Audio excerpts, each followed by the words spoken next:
Welcome to China in Focus. I'm Tiffany Meyer. Our top story. Peace in the Taiwan Strait means peace in the world. Taiwan's president urgently calling on Washington to back the island against China's invasion threat, sending a direct message to President Trump. If it is able to annex Taiwan, China will be in a stronger position to compete with the United States and alter the rules-based international order. China using fake social media accounts to undermine the U.S. alliance with the Philippines, how Beijing's latest actions are heightening tensions between the U.S. and China. And a drone light show in China turning into a rain of sparking meteorites. Hundreds of drones malfunction and fall from the sky during a major celebration for the Chinese Communist Party.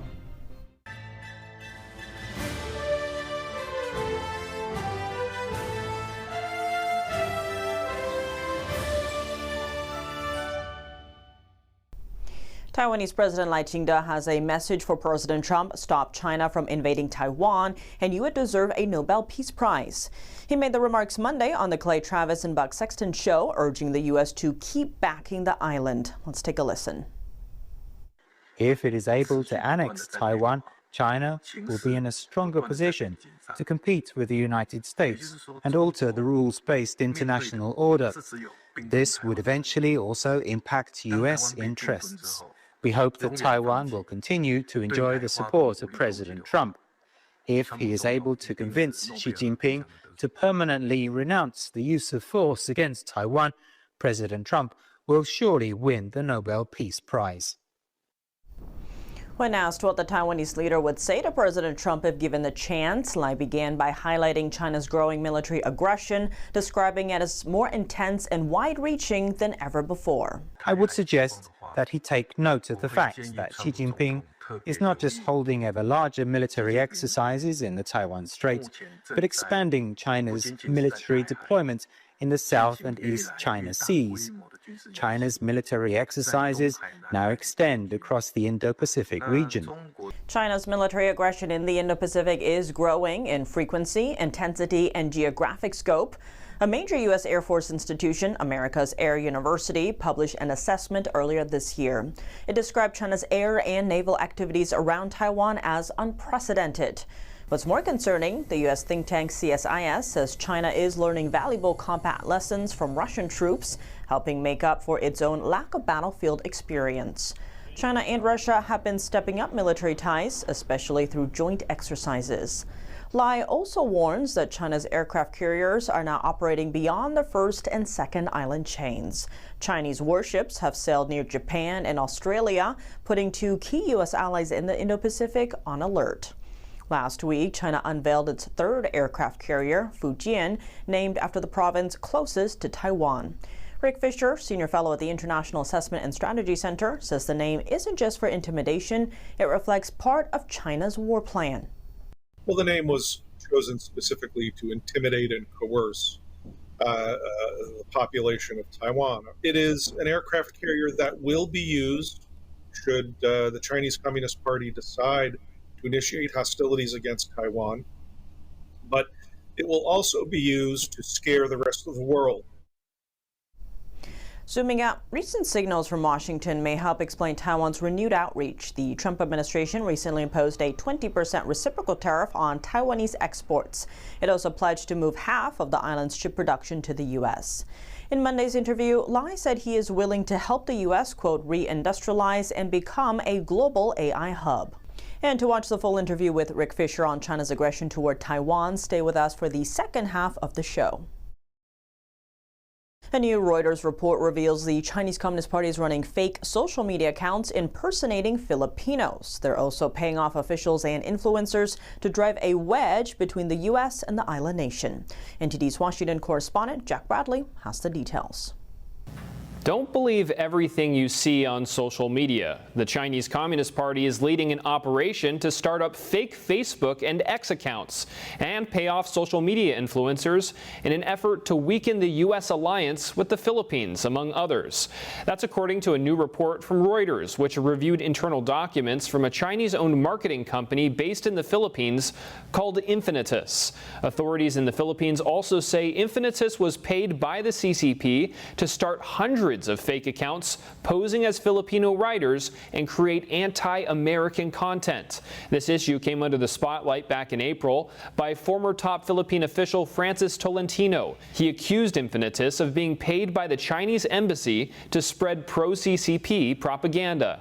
They manufacture fake social media content against the Philippine government's policy, pretending to be motivated about concerns about peace in the region, and manipulate and ultimately destroy the Philippines' ability to oppose China. But it goes further than that. One report from November 2024 found that this army of social media trolls pushed a video condemning the U.S. deploying missiles to the Philippines. The accounts also pushed pro-CCP posts by dozens of Filipino media personalities, all of whom received awards from the Association of Philippines-China Understanding, which is an agency set up by the former Philippine President Gloria Arroyo and a CCP agency, all of which the U.S. has accused of co-opting subnational governments. The Philippines is a strategic location for Washington and Beijing, for that matter, due to its close proximity to Taiwan. The CCP has threatened to invade Taiwan by 2027, to which the U.S. has promised to defend its interests. But U.S. officials say that this may lead to an economic depression worldwide. In the last few years, China has become increasingly aggressive in this region, with CCP military vessels ramming Philippine Coast Guard vessels, as well as firing water cannons at them and even blocking them from carrying out resupply missions. Reporting by Jack Bradley, NTD News. A rare scene that would never appear on Chinese state broadcasts. Hundreds of drones turning into fireballs and raining down from the sky during a National Day drone light show in China. The incident happening as the Chinese Communist Party marks the 76th anniversary of its rise to power.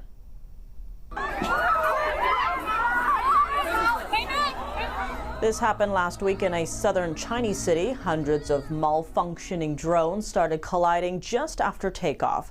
Sparks and embers rained down on the onlookers like a rain of meteorites, setting small fires on the ground. People screamed in shock. Some spectators ran for cover, while others grabbed chairs to shield themselves from falling sparks. Local authorities say no one was hurt, but an onlooker reported online that many people were hit by sparks. The resource race between the United States and China heating up, President Trump announcing the revival of a long-stalled mining project in Alaska. The decision reignites debate over jobs, energy, and environmental protection in the Alaskan wilderness. We have a very big signing today having to do with Alaska, a place that I'm very familiar with, and we're making it greater, bigger, and more powerful, and a job producing. It's an economic gold mine, so to speak, and I signed this years ago, and Biden unsigned it for me. Trump yesterday signed an executive order allowing construction of a 200-mile road to Alaska's Ambler mining district, which he says unlocks access to copper and other critical minerals. The decision reverses, as you just heard, the Biden administration's rejection of that road. Biden's Interior Department had cited threats to fish and caribou populations vital to many Native communities. Interior Secretary Doug Burgum said the project would unlock minerals needed to win the artificial intelligence arms race against China. Supporters say the road will bring jobs and revenue to Alaska while providing minerals used in cars, electronics, and renewable energy production. Opponents, including dozens of Alaskan Native tribes, warned that development would endanger traditional hunting and fishing grounds. Shares of critical metals more than doubled Monday morning after a report came out that Washington is in talks to buy a stake in the company. It's the latest move in the U.S. effort to secure its supply of rare earth minerals. Let's zoom in. An agreement would give the U.S. government a direct interest in the largest rare earths project in Greenland, a strategically important and mineral-rich Arctic territory that President Donald Trump has previously suggested the U.S. should take over. One analyst told Reuters that such a deal, quote, would mark a significant step toward building a diversified mine-to-magnet supply chain independent of China. The U.S. has been pushing to secure critical minerals and reduce reliance on China, taking stakes in producers such as Lithium Americas and MP Materials. Critical Metals applied earlier this year for a $50 million U.S. grant, which Washington has since discussed converting into an equity stake, according to the Reuters report, which cites 4 sources. If finalized, that conversion would equal roughly an 8% stake, though sources say talks remain preliminary. The world is facing a big choice about energy. On one side, there's President Trump and the U.S. using traditional energy sources. On the other, China is pushing ahead with clean energy. Experts say the energy choices countries make now could change the balance of power in the world. NTD's Flora Hua spoke with David Blackman, an energy expert with decades of experience, to get his insights. Comparing to the traditional, energy supplies, which the U.S. is promoting right now, and then the clean energy thing that China and other European state members and other countries are promoting. So, can you please help us to understand what's the difference in terms of, the pros and cons of these two different supplies, and for us at this point, which is more practical for us to stick with or explore? This is something I write about all the time. There are trade-offs to every form of energy, okay? And there are impacts to the environment from every sort of energy. And so every country has to make its own decisions from an economic standpoint, an energy security standpoint. For the United States, we have the world's greatest wealth of resources in terms of oil, gas, and coal, and uranium for nuclear power as well.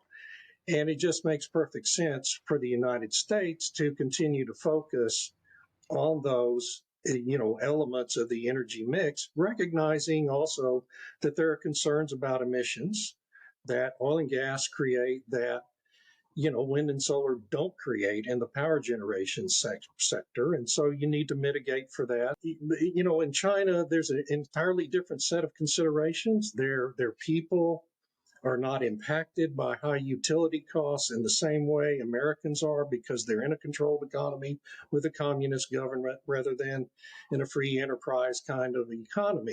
But for President Trump and the Trump administration, enhancing and maximizing America's energy security is really the prime target. So President Trump called the climate change a con job and expressed worries for the EU member states of closing their factories and letting China and other developing countries to make huge profits in manufacturing. So do you see European countries going further toward this direction? Well, yes, most of them are. We see Germany kind of go back and forth, but when you look at France and Italy and Spain and Belgium and many of the other EU member countries, they're all heading in that direction, and their economies are suffering as a result.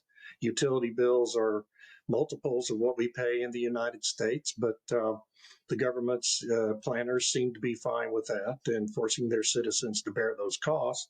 And then in the UK, you just have a full-on headlong rush into deindustrialization of that economy too. All in the name of moving to a more renewable mix and eliminating carbon emissions in that way. As a result, becoming increasingly reliant on China for their energy needs. In terms of the global structure, what's your anticipation of China and the U.S. offering different energy supplies and then countries making different choices going forward? Well, you're absolutely right. The countries that end up entering into these relationships with China, there's always a price to be paid.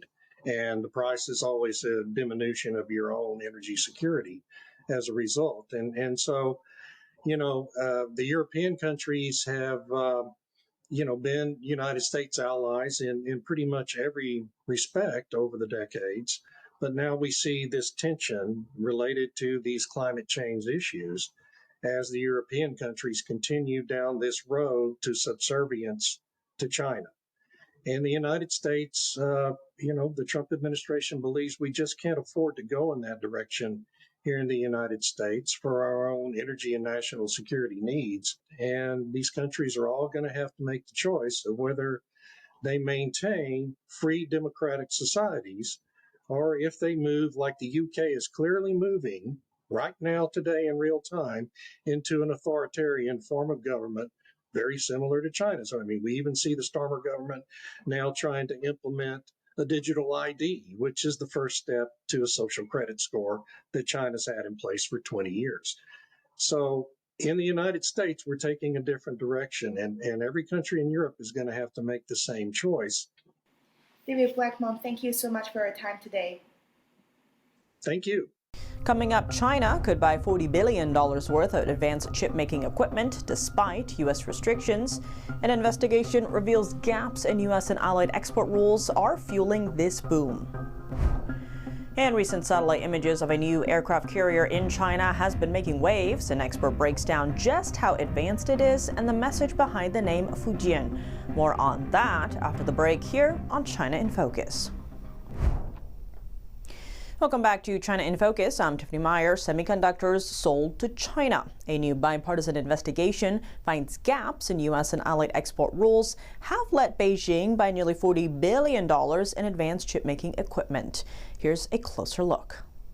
The House Select Committee on China found that inconsistent restrictions among the United States, Japan and the Netherlands let non-U.S. suppliers sell to Chinese firms barred from buying American tools. Lawmakers warned that the loopholes are helping Beijing expand its semiconductor production, critical for artificial intelligence and military technology. The report urges tighter coordination and broader bans to limit China's access to chip-making gear. Industry executives say sales to China are now starting to decline as new regulations take effect. Russia held its first official meeting with Afghanistan's Taliban on Tuesday. Moscow's foreign minister used the meeting to criticize U.S. sanctions on Afghanistan and called for more international support in the region. Russia became the first major power to recognize the Taliban in Afghanistan back in July. That move came after Moscow removed the Taliban from its list of terrorist organizations and welcomed the group's ambassador to Russia. The Taliban came into power in 2021 after U.S. and NATO forces withdrew from Afghanistan. In response, Washington froze billions in Afghan assets and imposed sanctions targeting Taliban officials. Humanitarian and basic financial channels for the Afghan people were left open. Meanwhile, the United Nations does not officially designate the Taliban as a terrorist organization. However, it maintains targeted sanctions on individuals and entities associated with the group, similar to the United States approach. China, on the other hand, supports Afghanistan economically, but has not formally recognized the Taliban as the official authority. Russia's outreach stands out as one of the Taliban's key diplomatic milestones since seizing power. That's despite most Western nations still refusing to officially recognize their rule. Recent satellite images of a new aircraft carrier in China have been making waves, but just how advanced is it and why the name Fujian? We sat down with Rick Fisher, Senior Fellow at the International Assessment and Strategy Center, for insight. Rick Fisher, thank you, as always, so much for joining us on the show. Tiffany, thanks for having me back. Now, Rick, new satellite photos seem to show Beijing's newest aircraft carrier called the Fujian docked side by side by the Shandong. Now, reports are saying that this is China's most advanced. It's built entirely by Chinese shipyards, the first to be built entirely that way. What do you make of that assessment? Should the U.S. be concerned about this? Well, yes. The Fujian represents a generational leap in indigenous Chinese aircraft carrier technology. The Fujian starts its career with an electromagnetic launch system catapult, which is the most advanced form of catapult technology. The United States has just incorporated it into its latest aircraft carrier, and it still hasn't quite worked out all the problems with it. The Chinese electromagnetic launch works just fine so far, and they are busily lording that over the Americans. Now, in terms of this newest one, the name is Fujian, which is the province that is across from the Taiwan, directly across from Taiwan. What is the significance of that name? How should we read into that, if you will? Well, the name was chosen specifically to intimidate and coerce the population of Taiwan, a free people that pay their own taxes, govern themselves, and only sincerely wish to live in peace with Greater China. It is an aircraft carrier that will be used should the Chinese Communist Party decide to to initiate hostilities against Taiwan, but it will also be used to scare the rest of the world.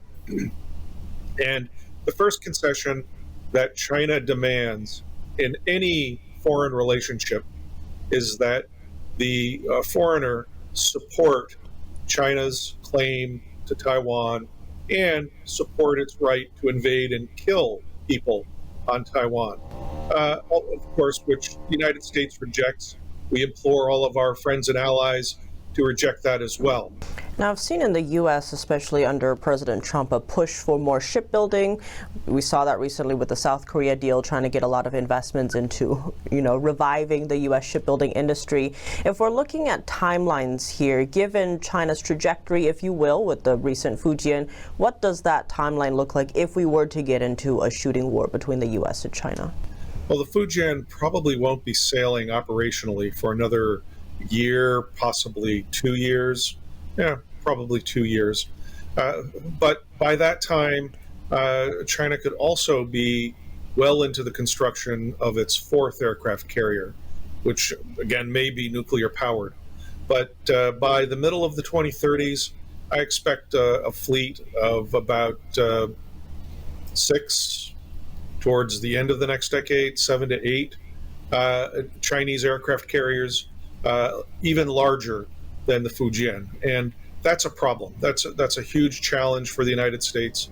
And given this rising threat, we've seen a more and more aggressive Beijing as well against the Philippines especially, but in that area, what do you see as the message of deterrence the U.S. should or needs to be sending now? Well, it is long overdue for the United States to upgrade its theater missile arsenals. The Trump administration is now engaged in trying to double the production of most American tactical missiles. The production should probably be quadrupled, and we need to reintroduce a variety of tactical nuclear weapons into both all the services, from tactical nuclear artillery shells to cruise missiles to intermediate range ballistic missiles based on ships and on land. China has all these already, and we simply need them as well in order to deter China from thinking that it can get away with using a small nuclear weapon that we won't necessarily respond to with a big nuclear weapon, and thus starting a general nuclear war. So it sounds like the phrase you often hear, escalate to de-escalate. Is definitely, that's the Russian strategy for sure, and it is going to become the Chinese strategy as well. That's all for today's China in Focus. I'm Tiffany Meyer. If you have any feedback on the show or have something you'd like to see us cover, send us an email at chinainfocus@ntd.com. We'd love to hear from you. Round-the-clock original news coverage, visit us at ntd.com or download our NTD app. Thanks for watching. See you tomorrow.